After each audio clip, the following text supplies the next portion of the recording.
부활주일 4부 예배를 하나님께 드리겠습니다.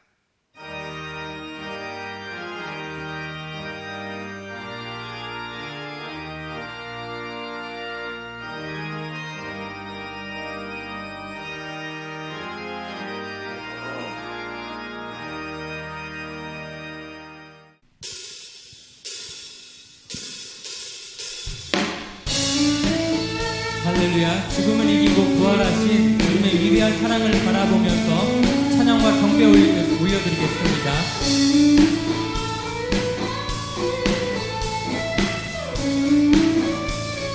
예수 열방의 소망, 예수 열방의 소망, 예수 우리의 위로자, 주는 온 땅의 영원한 소망, 예수 어둠 속의 빛, 예수 어둠 속의 빛, 예수 변함없는 진리, 주는 온 땅의 빛이 되시네.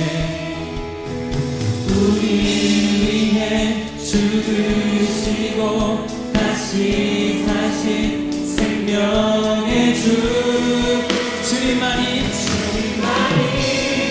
소망이요 변함없는 반석이라, 주님만이 온 세상을 비추시네.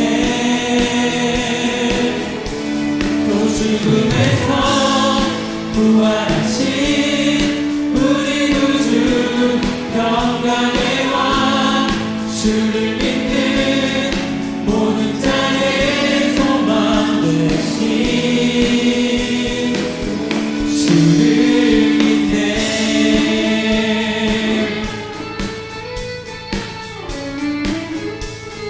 예수 열방의 소망, 예수 열방의 소망, 예수 우리의 위로자, 주는 온 땅의 영원한 소망, 예수 어둠 속의 빛, 예수 어둠 속의 빛, 예수 변함없는 진리, 주는 온 땅에 우리의 유일한 빛이 되심을 고백합니다.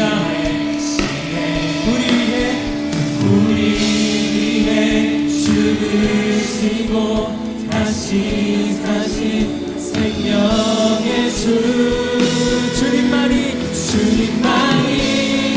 소망이요 변함없는 반석이라, 주님만이 온 세상을 비추시네. 또 죽음에서 부활하신 우리 구주 평강의 왕, 주를 믿는 모든 자의 소망 되신 주를 믿네.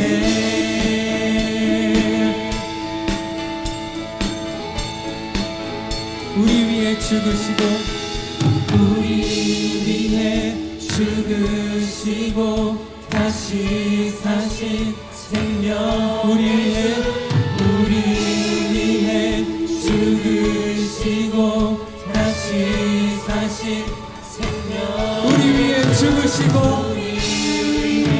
죽으시고 다시 사신 생명, 한 번 더 우리 위해 죽으시고 다시 사신 생명의 주, 주님만이 소망이요 변함없는 반석이라, 주님만이 온 세상을 비추시네. 또 죽음에서 부활하신 우리 구주 평강의 왕, 주를 믿는 모든 자의 소망 되신 주를 믿네.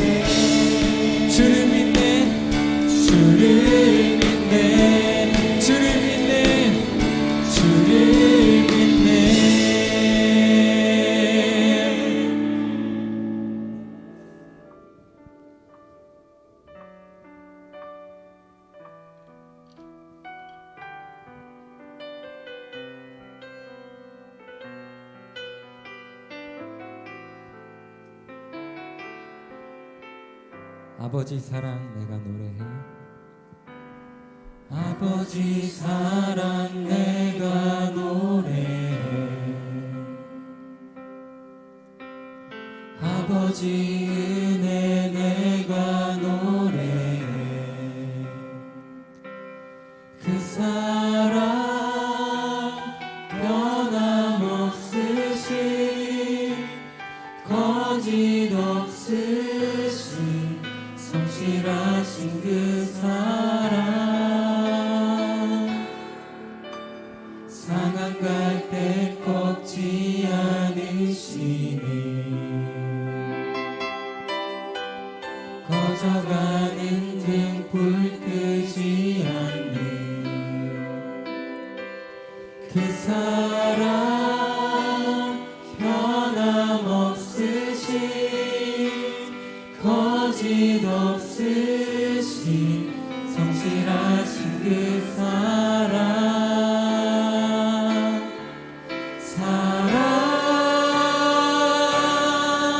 그 사랑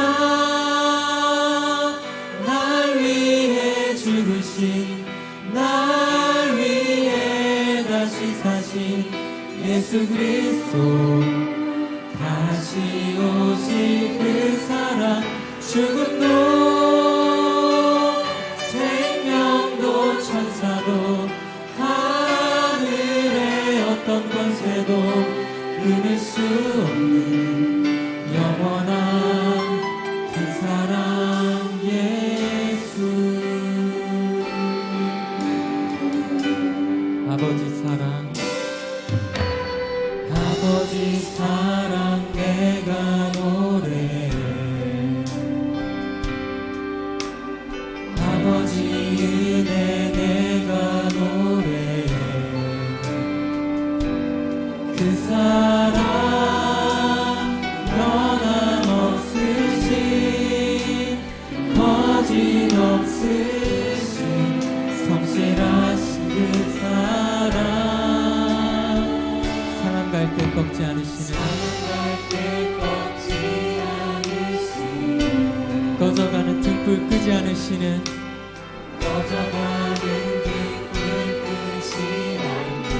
그 사랑 그 사랑 변함없으신 거짓 없으신 성실하신 그 사랑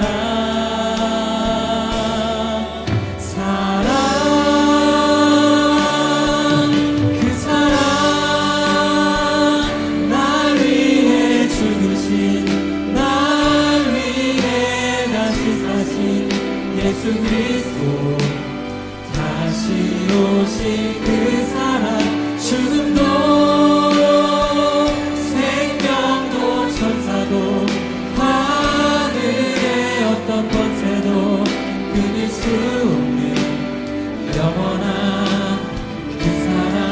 다시 한번 그 사랑을 찬양하겠습니다. 그 사랑 날 위해 죽으신 날 위해 다시 사신 예수 그리스도 다시 오실 그 사랑 죽음도 생명도 천사도 하늘의 어떤 권세도 끊을 수 없는 영원한 우리 다시 한번 그 사랑을 찬양하겠습니다. 그 사랑 그 사랑 날 위해 죽으신 날 위해 다시 사신 예수 그리스도 다시 오실 그 사랑 죽음도 생명도 천사도 하늘의 어떤 권세도 끊을 수 없는 영원한 그 사랑 예수. 이 시간 함께 드릴 오늘 4부 예배를 위해서 간절한 마음으로 기도하며 나아가겠습니다. 하나님 말씀은 마태복음 25장 31절부터 34절까지 말씀입니다. 신약성경 44페이지입니다. 마태복음 25장 31절부터 34절까지 말씀 제가 봉독하겠습니다. 인자가 자기 영광으로 모든 천사와 함께 올 때에 자기 영광의 보좌에 앉으리니 모든 민족을 그 앞에 모으고 각각 구분하기를 목자가 양과 염소를 구분하는 것 같이 하여 양은 그 오른편에 염소는 왼편에 두리라. 그때에 임금이 그 오른편에 있는 자들에게 이르시되 내 아버지께 복받을 자들이여 나와 창세로부터 너희를 위하여 예비된 나라를 상속받으라. 아멘. 이 시간 시온 찬양대에 찬양이 있겠습니다.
할렐루야, 할렐루야, 할렐루야.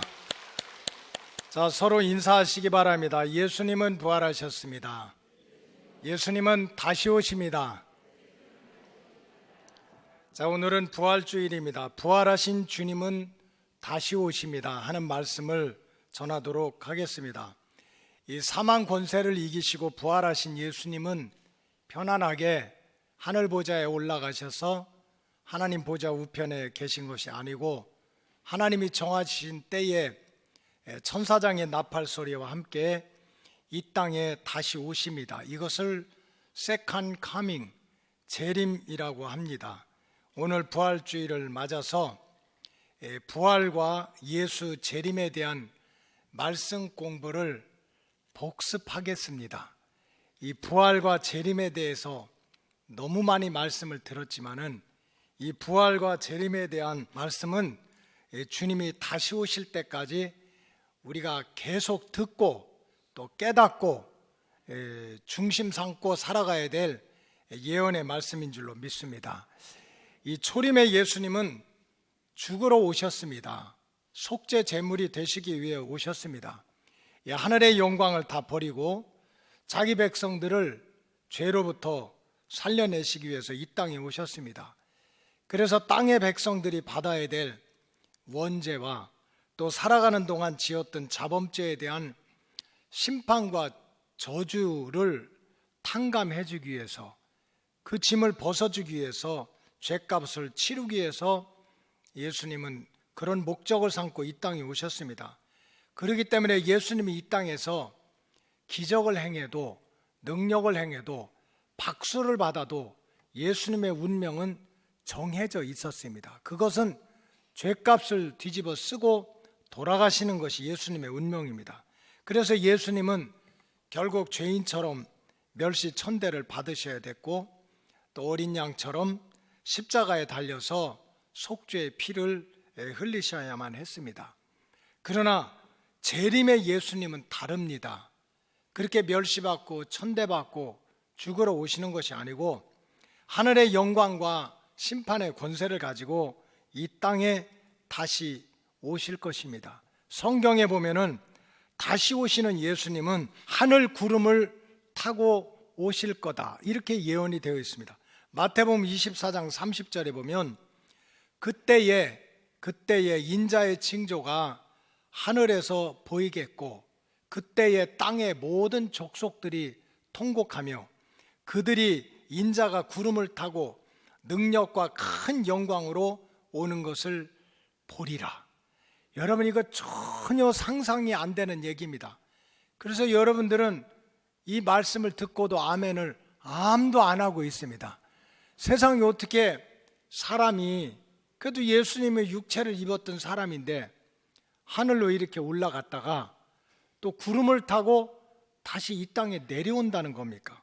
그러니까 세상 지식으로는 전혀 이해할 수가 없습니다.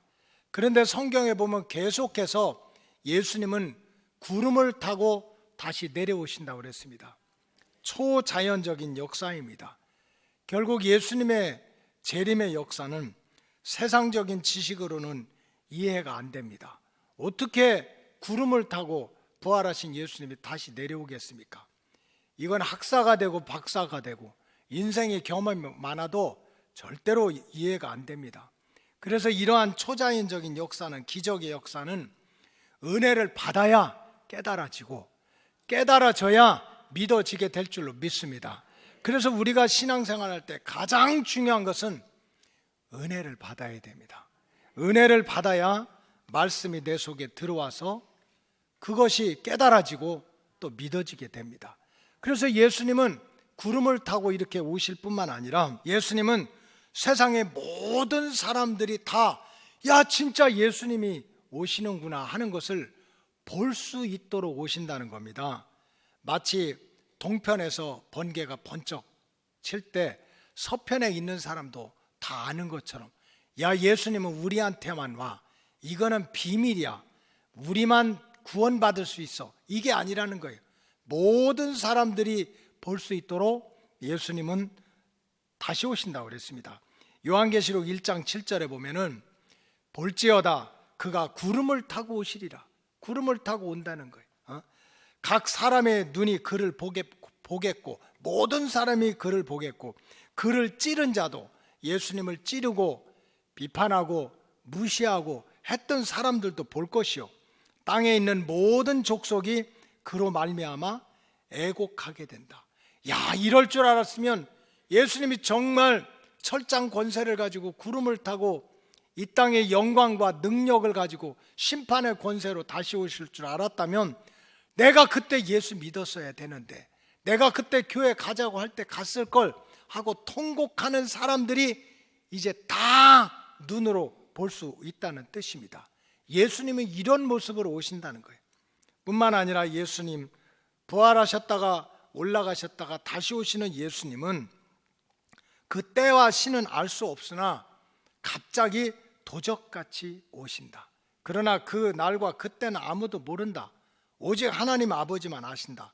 그럼에도 불구하고 예수님은 반드시 오시는데, 도적이 내가 몇 월 며칠 몇 시에 간다고 문자 보내고 옵니까? 카톡 보내고 옵니까?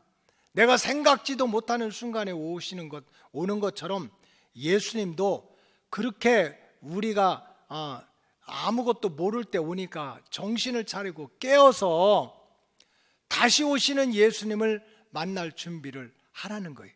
그런데 벌써 초대교회 당시도 그 예수님의 예언의 말씀을 이제 믿지 못하고 의심하는 사람들이 많이 있었습니다. 그래 데살로니가 전서 5장 1절에 보니까, 형제들아, 때와 시기에 관해서는 너에게 쓸 것이 없다. 내가 얼마나 많이 얘기했는데, 예수님이 언젠지는 모르지만 반드시 다시 오실 거야, 부활하신 예수님이 다시 오실 거야 하는 얘기를 내가 얼마나 많이 했냐. 마치 제가 여러분들한테 예수님 다시 오신다고 얘기했지만 그냥 앉아 계시잖아요. 데살로니가 교인들도 마찬가지예요. 이제 아주 사도 바울이 답답해서 내가 더 이상 말도 안 하겠다는 거예요. 얼마나 많이 말을 했냐. 이제는 더 쓸 것도 없다. 부활하신 예수님이 다시 오신다는 거 몰라서 못 믿는 사람이 어디 있냐. 내가 더 이상 얘기도 하지 않겠다. 그러나 2절에 보면, 그럼에도 불구하고 주의 날이 밤에 도둑같이 이르게 될 것이니까 너희들은 정신을 차리고, 6절에 보니까 그러면 우리는 다른 이들과 같이 자지 말고 오직 깨어서 정신을 차리자. 주님 만날 준비를 하자는 거예요. 더 이상 내가 얘기하지 않겠다, 글로 쓰지 않겠다, 얼마나 더 얘기하냐 하는 것이 사도 바울의 걱정입니다. 그러나 사도 바울은 분명히 예수님은 다시 오시고 우리가 생각하지 못했던 때에 오시니까 다시 오실 예수님을 만날 준비를 하라는 거예요. 그 다음에 성경에 예언해 보니까 다시 오시는 예수님은 초라하게 멸시받고 천대받는 게 아니라 모든 민족을 그 앞에 모으고 구원과 심판의 역사를 이루시기 위해서 오신다는 거예요. 마태복음 25장 32절에 보면 모든 민족을 그 앞에 모으고 각각 구별해서 목자가 양과 염소를 구분하는 것 같이 구별한다는 거예요. 지금 같이 먹고 같이 잠자고 놀고 동창생이고 고향이 같고 그건 아무 소용이 없다는 거예요. 예수님이 다시 오셔가지고 구별을 한다는 거예요. 마치 목자가 양과 염소를 나누듯이 구별을 하고, 33절에 보니까 양은 그 오른편에 염소는 왼편에 두리라. 그리고 34절에 그때 임금이 그 오른편에 있는 자들에게 이르되 내 아버지께 복받은 자들이여 나와 창세로부터 너희를 위해서 예비된 나라를 상속받아라. 창세기 때부터 태초에 하나님이 천지를 창조할 때 자기 백성들한테 예비한 왕국이 뭡니까? 에덴 동산이야. 근데 인간이 교만 떨다가 마귀한테 속아가지고 그 에덴 동산의 복을 잃어버린 거예요. 그래서 예수님이 다시 오셔가지고 하나님이 준비했던 그 에덴 동산의 복, 천년왕국의 복을 다시 주기 위해서 예수님이 이 땅에 오시겠다는 거예요. 부활하신 예수님이 마지막으로 남긴 약속이고 유언이고 예언은 I'll be back, 내가 다시 돌아와서 밀레니엄, 하나님이 정말 천지 창조 이후에는 1000살까지 살았잖아요. 900 몇 살까지 죄져서 마귀한테 붙들려서 그 복을 다 잃어버린 거야. 그걸 다시 회복시켜주기 위해서 오시겠다는 거예요. 그러면서 부활하셨다가 승천하신 예수님이 이 땅에 내려오게 되면은 바로 예수님이 재림할 때 이 땅에서 생겨날 일이 이런 것이다 라고 꼬박꼬박 성경에 예언이 되어 있어요. 예수님이 직접 이 땅에 재림할 때 무슨 일이 일어나느냐, 따라하세요. 주 안에서 그냥 왕이고 장군이고 성공하고 그래서 죽은 것이 아니라 주 안에서 죽은 자들이 먼저 일어나게 된다. 땅 속에서 죽었던, 불 속에서 죽었던, 하늘을 날아가다 죽었던, 바다에 빠져서 죽었던, 믿음 생활 잘 하다가 이 땅을 떠난 영혼들이 예수님 다시 오실 때 다시 부활하게 된다는 거예요. 이거를 첫째 부활이라고 그래요. 데살로니가전서 4장 16절에 보면은 주께서 호령과 천사장의 소리와 하나님의 나팔 소리로 친히 하늘로부터 강림하시리니 그리스도 안에서, 예수 안에서 죽은 자들이 먼저 일어나게 된다. 신실하게, 배고플 수도 있지, 성공할 수도 있지, 이 땅을 살아갈 때 어려울 수도 있지만 그럼에도 불구하고 다시 오시는 예수님 잘 붙들고 살았던 성도들이, 죽었던 성도들이 다시 부활해서 예수님을 만나게 된다. 이거를 요한계시록에서는 첫째 부활이라고 그랬어요. 요한계시록 26절에 보면은 이 첫째 부활에 참여한 자들은 복이 있고 거룩하도다. 둘째 사망이 그들을 다스리는 권세가 없고 도리어 그들이 하나님과 그리스도의 제사장이 되어 1000년 동안 그리스도와 더불어 왕노릇한다. 부활은 두 번째가 있습니다. 하나는 첫째 부활이고 두 번째는 둘째 부활인데, 저와 여러분들은 혹시 예수님 오시기 전에 죽었다면, 세상을 떠난다면 첫째 부활에 참여해야 되고, 혹시 우리가 죽기 전에 주님이 지금 오신다면 우리는 죽음을 맛보지 않고 주님 만나게 될 줄로 믿습니다.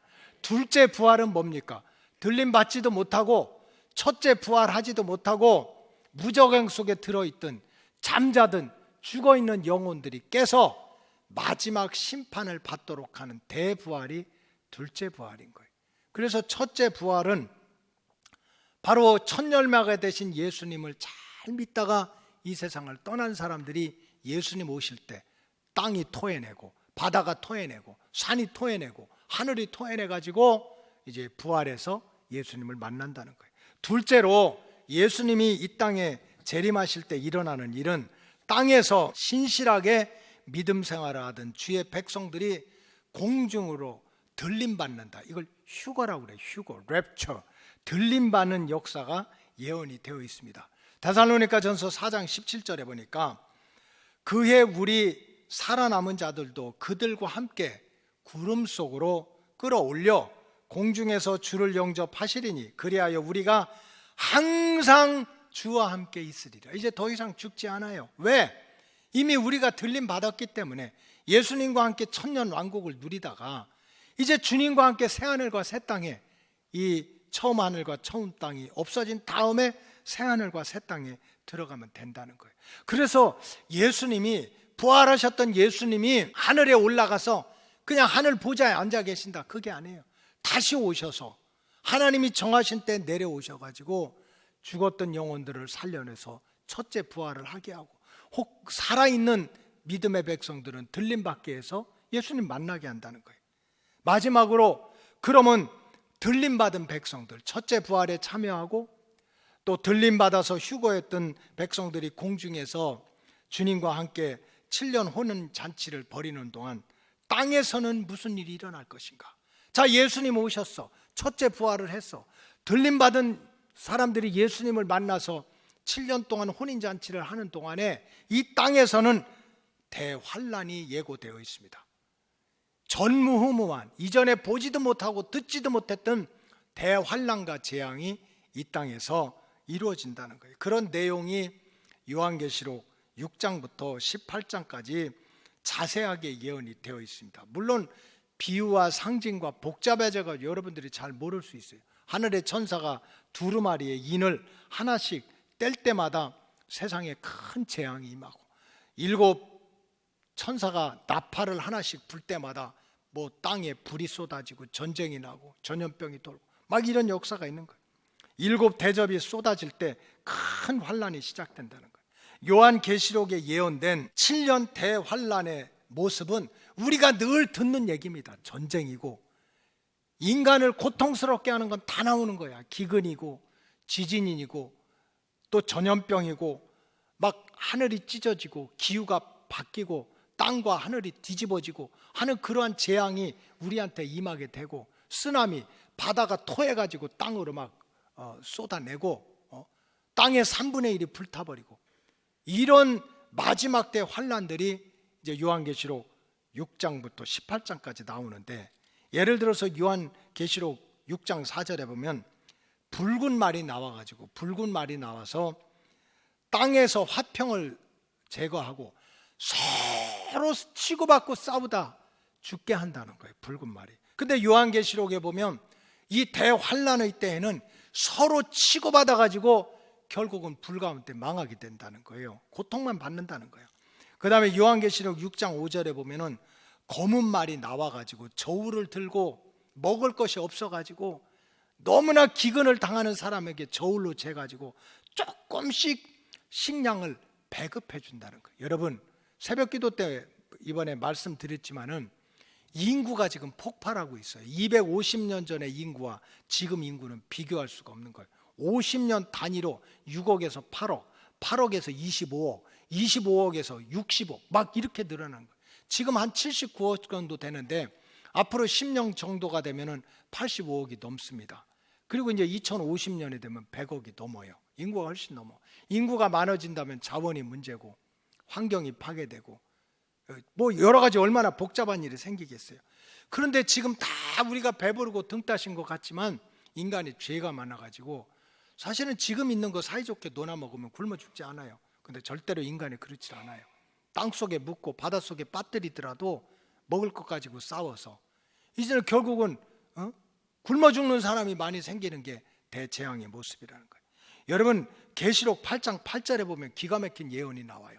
이 마지막 대환란에는 이 산채만한 불덩어리들이 바다에 막 던져진다는 거예요.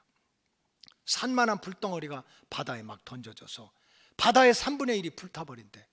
이거 핵폭탄입니다. 핵폭탄. 지금 미사일을 쏘고 핵을 실험하는 게 다 어디다 쏴요?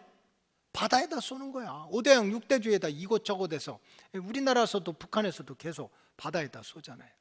뭐 올라갔다가 떨어지든 직접 가서 떨어지든 바다를 지금 불로 만들어. 근데 이런 게 다 예언이 돼 있는 거예요.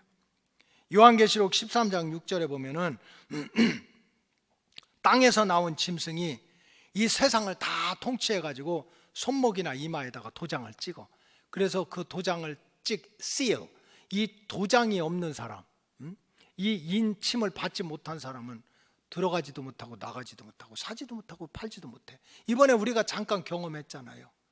코로나 때문에 그거 QR코드 받지 못하면, 근데 이건 뭐 휴대폰에다 그랬지. 앞으로는 이마나 손목에 찍는 시대가 있다는 거야. 그게 없으면 들어가지도 못하고 나가지도 못하고 사 먹지도 못할 일이 앞으로 생길 거다.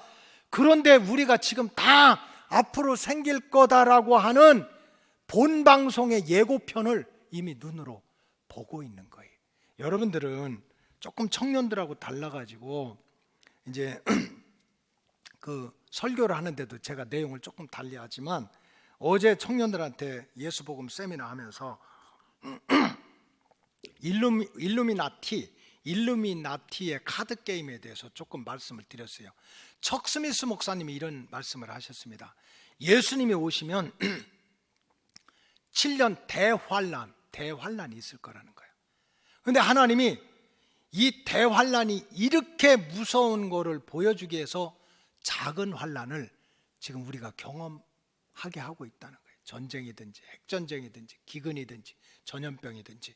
그래서 깨닫고 큰 환란을 준비하라는 거지. 여러분 연속극 보셨어요? 영화 보셨어요? 뭐 천국의 계단, 또 요즘 유명한 게 뭐예요? 빨리 얘기해요. 시간 없어. 그래서 이렇게 본 방송이 있으면 예고편이 있잖아요. 중요한 거 이런 걸 보여주잖아. 그러니까 척 스미스 목사님은 지금 성경에 예언된 그러한 마지막 시대 대환란을 인간들이 어리석어서 교만해서 깨닫지 못하니까 예고편으로 이런저런 것을 보여주는 거예요. 여러분, 일루미나티라고 하는 것이 기가 막힌 것입니다. 1975년도 로버트 시어하고 로버트 앤턴 윌슨이라고 하는 사람이 일루미나티 소설을 썼어요. 3부작으로 소설을 썼습니다. 1975년도에. 근데 1982년도에 스티브 잭슨이라고 하는 사람이 그 소설을 보고 나서 카드 게임을 만들었어요. 카드, 우리나라 화투 있잖아요. 화투, 또 무슨 그 카드 있잖아요. 카드. 그런 카드로 게임을 만들었습니다. 그래서 그 게임의 이름이 뭐냐면 일루미나티거든요. 삼각형으로 된 일루미나티인데 그 일루미나티를 뭐라고 그러냐면은 The Game of Conspiracy 그랬어요. Conspiracy라고 하는 게 음모입니다. 음모. 숨겨진 음모라는 거예요. 그래서 이 게임의 카드가 한 404장이 됩니다. 한 404장이 됐는데 이 게임의 내용은 뭔가 보이지 않는 그러한 음모의 세력이 비밀 조직, 그게 일루미나티요. 일루미나티는 막 똑똑한 엘리트, 특별한 깨달은 탁월한 사람이라는 거야. 비밀 집단인 일루미나트가 지금 있는 세상을 다 뒤집어 엎고, 그래서 막 국가가 혼란이 돼야 돼. 막 전쟁이 나고 정부가 무너지고 데모 일어나고, 그렇게 해서 세상의 정권을 다 무너뜨리고 이제 세상을 원 월드 하나의 세상으로 만들기 위해서 원 월드, 뉴 월드 오더, 신세계의 질서를 만들기 위해서 세상을 혼란하게 만드는 그러한 음모를 꾸며서 세상을 뒤집으려고 한다라는 카드 게임입니다. 그래서 그 카드의 내용이 그 비밀 집단이 여러 가지 음모를 계획해. 그래서 그 음모를 하나하나 이루어 가지고 국가를 혼란시키고 세상이 무너지게 해가지고 하나의 정부를 세워서 이제 온 세상을 통치한다. 적그리스도예요. 성경에 보면 마지막에 정치, 종교, 군사 뭐 이런 걸 다 무너뜨리고 새롭게 통합해가지고 한 사람이 왕이 나와가지고 하나님을 대적한다는 게 이게 마지막 모습이라는 거예요. 근데 일루미나티라고 하는 그 게임, The Game of Conspiracy라고 하는 음모의 게임의 내용이 그런 내용이에요. 그 한번 사진 1번을 보여주세요. 카드가 저렇게 생겼어요. 404장이야. 근데 저 카드 안에 이렇게 세모진 것이 일루미나티 이렇게 돼 있고요. One with everything. 모든 것이 이제 하나로 된다는 거, 하나라. 뭐 정치, 경제, 사회, 문화, 종교 다 무너지고 이제 원 거버먼트 하나가 만들어진다는 거예요. 그런데 저 404장의 카드 중에 17번째 카드를 한번 보여주세요. 사진 2 저렇게 돼 있어요. 저게 17번째야. 저 카드가 언제 만들어졌냐면은 1990년에 404장이 만들어졌어요. 그 다음에 1995년까지 404장이 만들어졌는데 그 17번째 카드에 보면은 여러분들이 볼 때 왼쪽으로 보면은 테러리스트 뉴크라고 나왔어요. 테러가 뉴욕에 있는 쌍둥이 빌딩을 쳐들어가서 무너뜨린다는 거예요. 이것이 1995년도에 음모론자들이 세상을 복잡하게 해서 만들어 놓은 작전 중에 하나. 이제 그게 카드야. 그 다음에 이쪽에 있는 것은 오각형은 미 이제 국방부 펜타곤입니다. 펜타곤에서 불나는 사진이 저게 1995년도에 미 정보국에서 일루미나티 이 비밀 그 카드 게임 집단자들을 뺏어서 보니까 저런 카드가 나오는 거예요. 그리고 나서 1995년에 저 카드를 이제 이렇게 발견하고 그랬는데 1991년에 9.11 테러가 났잖아요. 똑같이 저 뉴욕의 쌍둥이 빌딩이 무너지고 펜타곤의 국방성에 불이 났어요. 두 번째 사진을 보여주세요. 이게 1995년도에 만들어진 카드입니다. 이 세상의 질서를 새롭게 만들어서 저런 일이 있어야 된다는 거예요. 그래서 왼쪽에 있는 게 뭐냐면은 둥그렇게 생긴 그러한 건물 위에 뭐가 날아다니고 있어요? 박쥐가 날아다니고 있어요. 그리고 그 제목이 뭐냐면 Plague of Demons 그랬습니다. 마귀가 퍼뜨리는 전염병 그랬어요. 근데 저 건물, 이 동그란 건물에 날아다니는 것이 박쥐거든요. 저 동그란 건물하고 똑같이 생긴 게 지금 중국 우한에 있는 저 건물입니다. 여러분 소름 끼치지 않아요? 이게 이미 1995년도에 그래서 유럽이나 또 미국에서는 이번에 막 코로나 났는데도 그 예방주사 안 맞겠다 하는 것이 저게 뭔가 음모가 있다는 거야. 95년도에 세상에 이런 음모론자들이 이제 저런 건물에 박쥐가 날아다니면 마귀가 Plague of Demons, 마귀들이 전염병을 퍼뜨려 가지고 세상을 혼란해서 인구수를 줄인다는 거지.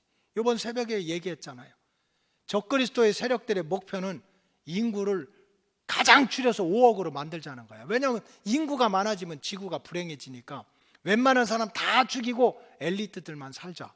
근데 저런 것들이 마지막 때 되면 뭐 전염병이 돈다 하는 게 저런 카드로 나왔어요. 카드 또 하나 더 보여주세요.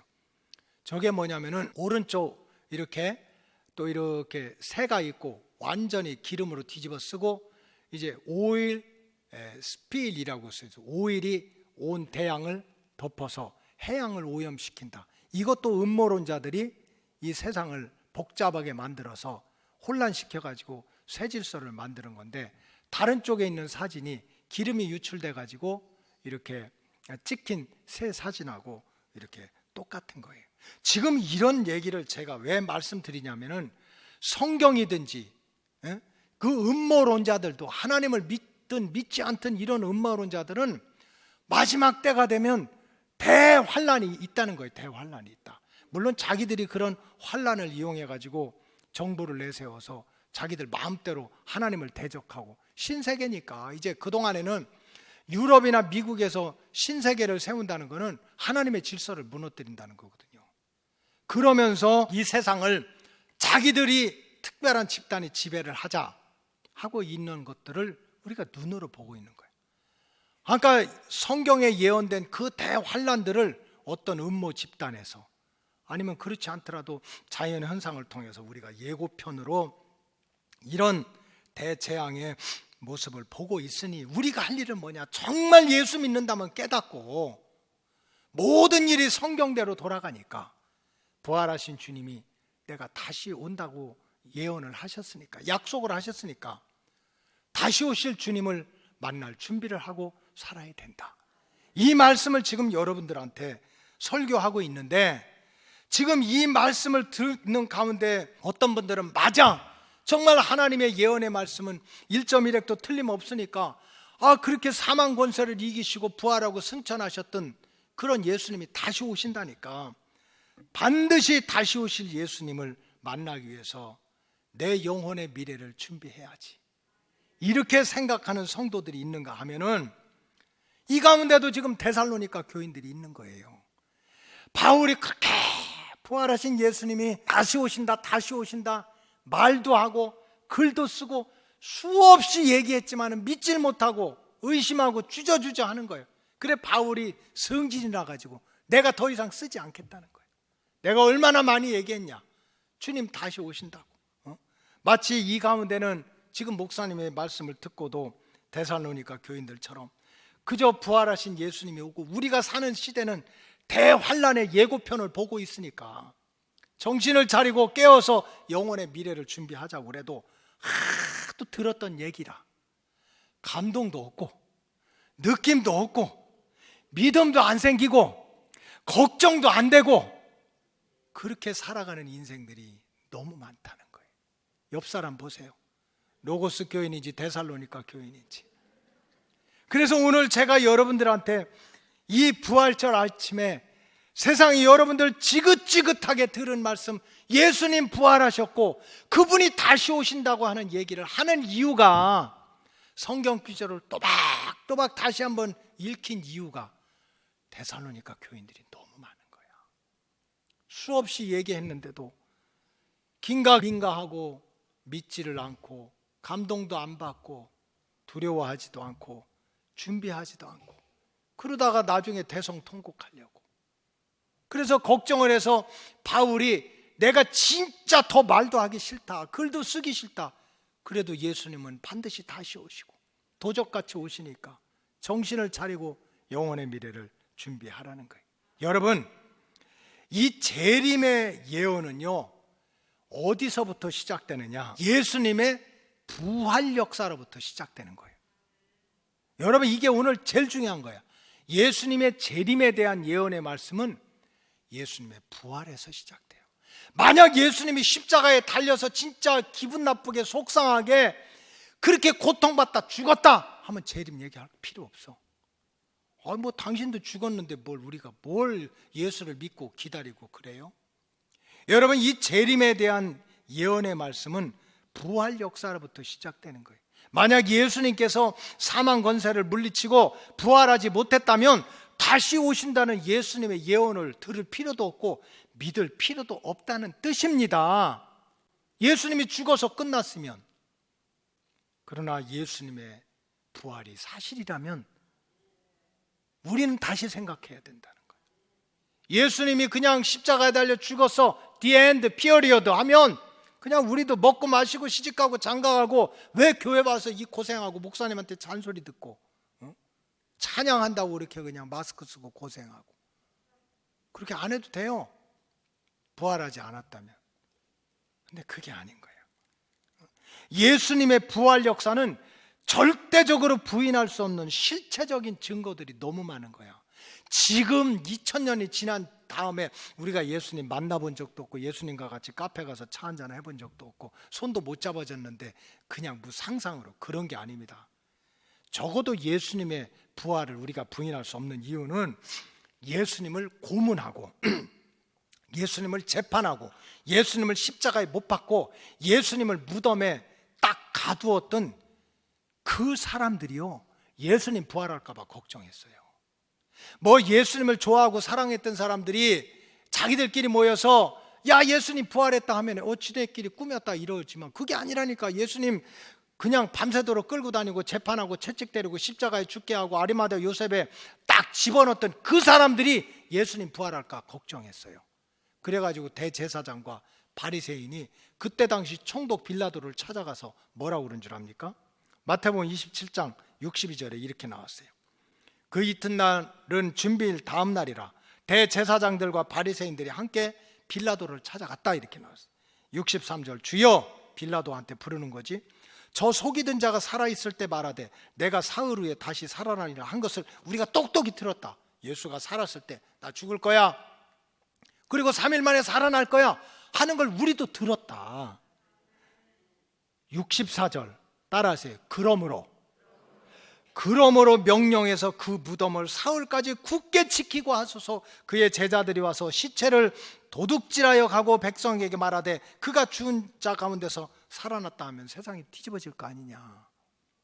예수님이 죽기 전에 나 죽은 다음에 3일 만에 살아날 거야 해가지고 우리가 관리 안 하면 제자들이 예수님 시체가 훔쳐가고 예수님 부활했다가 하면 온 세상이 얼마나 복잡해질 거냐. 그래서 65절에 보니까 빌라도가 이르되 너희에게 경비병이 있으니 성전을 지키는 수비대가 있으니까 가서 힘대로 굳게 지켜라. 그리고 66절에 그들이 경비병과 함께 가서 돌을 임봉하고 빌라도 총독의 도장을 꽉 찍고 무덤을 굳게 지키라고 그랬어요. 누가 지켰어요? 예수님 제자들, 사랑했던 사람들 다 무서워서 배신하고 도망갔어요. 베드로도 야고보도 요한도 다 도망갔어. 예수님 십자가에 달려 고통받고 돌아가실 때 다 도망갔어. 예수님을 끝까지 따라가 붙었던 사람들은 예수 죽였던 사람들이야. 죽인 다음에 예수님 부활할까 봐 수십 명이 조를 짜가지고 예수님 무덤을 지켰어요. 근데 어떻게 됐어요? 무덤 문이 열렸어요. 구경하고 있었겠어요? 예수님의 시체가 사라진 거예요. 그래서 유대 장로들과 교권주의자들과 로마 당국은 예수님의 십자가가 없어져서 빈 무덤이 된 걸 알고 큰일 났다. 군인들은 기절하고 땅이 갈라지고 지진이 나고 난리가 났으니까. 그래서 이거 예수님 부활했다고 하면은 빌라도 총독도 유대의 교권주의자들도 다 무너지게 되니까 막 그 유언비어를 퍼뜨린 거예요. 그 역사책에 나와. 예수가 부활한 게 아니라 예수님의 제자들이 예수 시체 훔쳐갔다고. 못 훔쳐가게 자기들이 지켰잖아. 예수님 죽은 게 아니라 그게 도거설이야. 예수님이 부활한 게 아니라 예수님이 십자가에 달려서 아주 죽은 게 아니라 기절했다가 깨어난 거야. 죽었는지 살았는지 창을 가지고 옆구리까지 찔렀잖아요. 그 다음에 예수 살아났으면 내비뒀겠어? 또 죽게 했겠지. 그런 말도 안 되는 걸 가지고 예수님의 부활을 부인하고 있어요. 환상설, 너무 예수님 보고 싶고 사랑해가지고 자기들이 꿈속에서 예수님을 봤대. 무슨 꿈을 500명이 동시에 꿉니까? 이거는 말도 안 되는 걸 가지고 대살설. 예수님하고 똑같이 생긴 사람이, 쌍둥이같이 생긴 사람이 예수님 대신 죽어졌대요. 여러분, 남 대신 내가 죽어주는 게 쉬워요? 아무리 자식 사랑해도 가슴이 뻥 뚫리더라도 자식 위해서 대신 죽기 힘들지 않아요. 쉬운 게 아니라고, 힘든 거라고, 불가능하다고. 근데 진리가 아닌데 거짓을 위해서 누가 죽어져요? 이런 거를 가지고 막 예수님 부활 안 했다고 그렇게 퍼뜨렸지만은 2000년 전에 예수님의 부활 역사를 아무도 부인할 수가 없었어요. 왜? 예수님을 실제적으로 만난 사람들이 너무 많은 거야. 손도 잡아보고 음식도 같이 먹어보고 머리카락 이렇게 기른 예수님이 옆구리에 창 찔리고 그 모습 그대로 만났던 증인들이 너무 많은 거예요. 그 다음에 정말 예수님이 부활하셨다는 결정적인 증거는 부활이 없다면 재림 필요 없어요. 자기가 죽었는데 어떻게 다시 와? 그렇기 때문에 재림이 중요한 일은 부활이 사실이기 때문에 그런 거예요. 부활이. 그래 부활하신 예수님이 I'll be back, 내가 다시 올 거야. 그래서 재림이 중요한 거지. 여러분 부활이 꾸며진 게 아닌 게 제자들의 삶의 변화를 보세요. 이 제자들이 예수님 처음 만났을 때 예수님 너무 좋았어. 그 배도 버리고 그물도 버리고 그냥 부모님도 버리고 나서 예수님 쫓아다니면서 기적도 체험하고 병도 고치고 막 빵도 얻어먹고 야 예수님 왕 되면은 내가 영의정해야지 자의정해야지 막 꿈도 꿔봤어요. 이렇게 동고동락했던 예수님의 제자들 예수님 잡히고 십자가에 못 박으니까 다 도망갔어. 다 배신 때렸어. 왜? 죽을까 봐 무서워서 도망간 거야. 죽을까 봐 도망간 거야. 근데 어느 순간부터 배신 무서워서 죽을까 봐 도망갔던 그러한 예수님의 제자들이요 예수님을 위해서 도리어 목숨을 걸어. 어떤 사람은 십자가에 거꾸로 매달려 죽고 어떤 사람은 톱에 켜 죽고 어떤 사람은 막 불구덩이 빠져 죽으면서도 예수님을 위해서 사는 거야. 예수님 부활하셨다고. 그분의 우리의 구원자라고.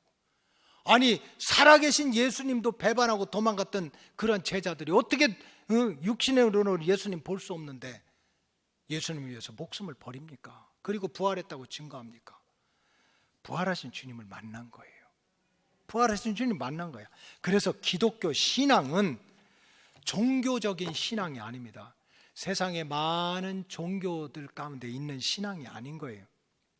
기독교 신앙이라고 하는 것은 뭡니까? 사망의 권세를 이기시고 부활하셨던 예수님이 내가 다시 와서 너희를 위해서 천국을 만들어 주겠다 하는 그 예언을 믿는 게 기독교 신앙이에요. 내가 옛날에 어떻게 이거 아무 소용이 없는 거예요.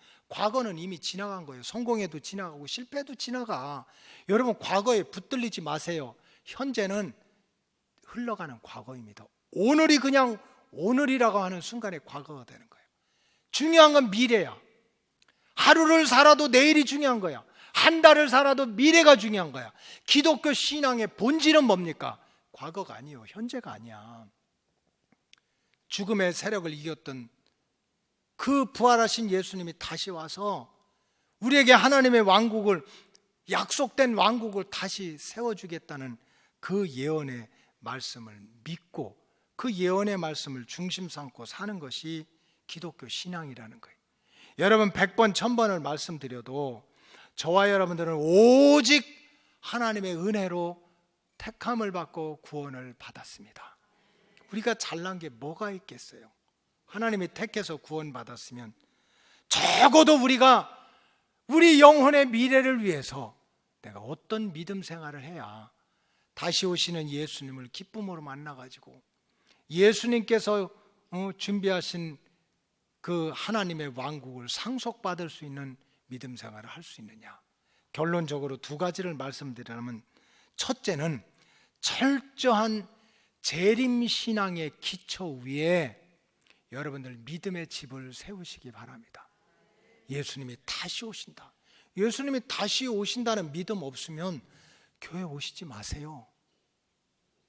조금 있으면 이제 우리 더 열심히 모일 건데 여러분 벚꽃 구경하러 가시고 개나리 보러 가세요. 예수님이 다시 오시지 않는데 왜 고생이야? 그러나 정말 저와 여러분들이 구원의 완성을 이루고 싶다면 예수님이 약속하신 천년왕국 에덴 동산과 같은 하나님 보시기에도 좋았던 그 왕국에 들어가고 싶다면 우리의 신앙의 기초가 바뀌어야 돼요. 내가 열심을 냈다? 그 열심이요, 한순간에 시베리아처럼 식을 수 있어요. 내가 교회를 위해서 헌신했다? 그 헌신이 하루간에 무너질 수가 있어요. 내가 목사님, 내가 얼마나 성격이 좋아서 인간관계가 좋은 줄 압니까? 그 인간관계 좋은 거 가지고 이단으로 끌고 가는 인간들도 있어요. 이건 다 모래알입니다. 바람 불고 비 오고 창수가 나면 내 열심도, 내 인격도, 내 인간관계도 한순간에 무너져. 그래서 예수님은 베드로한테 비유로 설명할 때 반석 위에 네 믿음의 집을 세우라고 그랬어요. 반석이 기초 아닙니까? 그 기초가 뭐냐? 재림 신앙 위에 세우라는 거야. 재림. 예수님이 다시 오신다는 그 재림 신앙 위에 우리가 믿음의 집을 짓게 되면, 지금 좀 고생해도 괜찮아. 주님 다시 오셔서 그때 그냥 홍콩에 배 들어오는 것처럼 주님이 다시 오시기만 해봐. 내가 얼마나 좋은 일이 있는데. 그 다음에 지금 성공했다고 교만 떨지도 않아. 왜? 지금 박수 받고 칭찬받는 거 아무것도 아니야. 주님이 다시 오셔가지고 너 잘했다. 그때가 잘한 거야. 그러니까 어떤 환경에서도 어떤 조건에서도 흔들리지 않는 거예요. 여러분, 우리가 구원의 완성을 이루고 예수님께서 가지고 오신 그런 하늘나라 지상 낙원을 우리가 상속받으려면 우리의 신앙의 기초는 반드시 예수님이 다시 오신다는 그러한 믿음의 기초 위에, 재림신앙 위에 믿음의 집을 지어가시기를 주님의 이름으로 축복합니다. 둘째로는 선포해야 됩니다. 자랑해야 됩니다. 퍼뜨려야 됩니다. 간증을 해야 됩니다. 여러분, 진짜 예수 믿고 진짜 다시 오시는 예수님이 여러분들께 에덴 동산 같은 축복을 주신다는 진리를 믿는다면 가만히 있지 못해요. 그런데 예수님 다시 오셔가지고 정말 눈물도 더 이상 없고 탄식도 없고 죽음도 없고 그러한 천년의 왕국을 우리한테 주신다는데 우리가 어떻게 가만히 있어? 그래, 진짜 예수님의 재림을 믿는 사람은 가만히 있지 못해요. 간증하게 되고 전하게 되는 거예요. 오늘 이 부활절 아침에 우리 로고스 오이코스 가족들이 정말 굳건한 반석과 같은 그 재림신앙의 기초 위에 믿음의 집을 세우시고 예수님이 다시 오신다는 이것이 우리에게는 기쁜 소식인 거예요. 이 기쁜 소식을 열심히 증거하면 주님 다시 오실 때 여러분 들림받고 7년 대환란도 넘어가고 예수님께서 예비하신 천년 왕국에서 택한 백성으로 왕같은 제사장으로 쓰임받게 될 줄로 믿습니다. 이 영광스러운 부활의 아침에 우리 로고스 가족들 주님 다시 오실 때 모두가 천년 왕국의 복을 누리시기를 주님의 이름으로 축복합니다. 기도하겠습니다. 하나님 감사합니다. 예수님이 부활하지 않으셨다면 다시 오신다는 말씀을 들을 필요도 없고 믿을 필요도 없고 기다릴 필요도 없는데 2000년 전에 예수님을 때리고 고문하고 심판하고 죽였던 그들이 부인할 수 없는 예수님의 부활의 증거가 하나님 오늘날까지 기독교의 2000년의 역사를 지켜오고 또 다가올 예수님을 맞이할 수 있는 그러한 믿음으로 세워가게 하여 주시니 감사합니다. 세상 흔들리고 사람들은 변하고 환경이 바뀌어도 우리 로고스 오이코스 가족들 모래알과 같은 반석 위에 믿음의 집을 짓지 말게 하시고 예수님은 반드시 다시 오신다는 재림신앙의 기초 위에 믿음의 집을 잘 세워서 주님 다시 오실 때 들림받고 7년 대환란을 피해가고 예수님과 함께 천년왕국의 복을 누릴 수 있도록 축복하여 주시옵소서. 축복하오며 예수님의 이름으로 기도하옵나이다. 아멘.